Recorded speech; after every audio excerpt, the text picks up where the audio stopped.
Je pense qu'actuellement, la Belk a dit, comment dirais-je, c'est une stratégie, les ennemis تاعنا اللي راهم في الخارج اللي باعوا الضمير تاعهم, comme certains pays ennemis aussi qui ont mis beaucoup d'argent pour essayer de déstabiliser l'Algérie.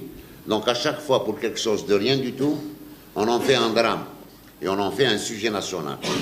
D'abord, je tiens à préciser que Mr. Rabi, c'est quelqu'un que j'adore, que j'apprécie, parce que Mr. Rabi a été victime de la Isaba, il a été même mis en prison.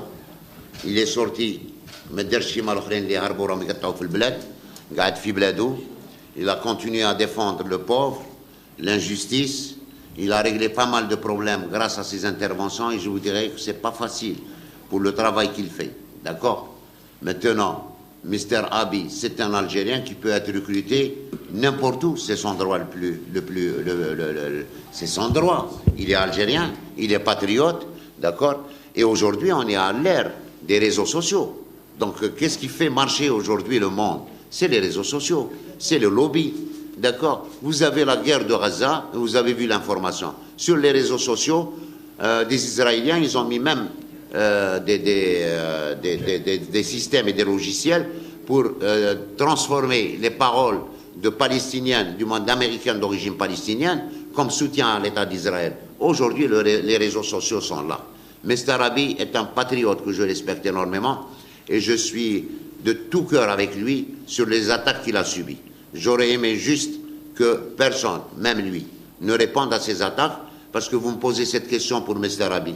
Pourquoi vous ne me posez pas la question que depuis le jour où on a entendu que j'étais désigné, le Magharibia, elle en a fait des plateaux ouverts pendant 3 semaines, d'accord? Les Marocains, la même chose.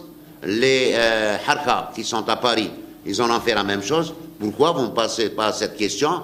Parce que finalement, à travers Mr. Rabi, c'est moi qui ai visé dans cette campagne, d'accord? Donc, je vous prie de m'excuser d'être un peu direct, mais je pense que quand on veut citer un cas, vous voudrez citer tous les cas. Depuis mon installation, je suis l'objet d'attaques de partout. Ma vie familiale a été touchée, ma vie privée a été touchée, d'accord? Avec diffamation en plus, c'est des choses qui ne sont même pas vraies, d'accord? Et on s'immisce même dans ma gestion, d'accord? Et personne n'en parle. Personne n'en parle parce que dans des moments pareils, on a besoin aussi. C'est bien de me dire, on vous remercie, vous faites un excellent travail. Mais il est où le soutien? Je n'ai pas ressenti ce soutien. J'étais tout seul, d'accord? Et je me bats tout seul et je continue à me battre tout seul.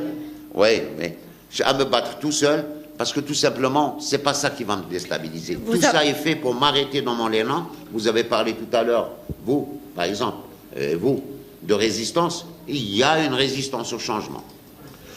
Pourquoi le président Abdelmajid Tebboune, son programme ambitieux au profit des Algériens, des classes les plus défavorisées, d'accord?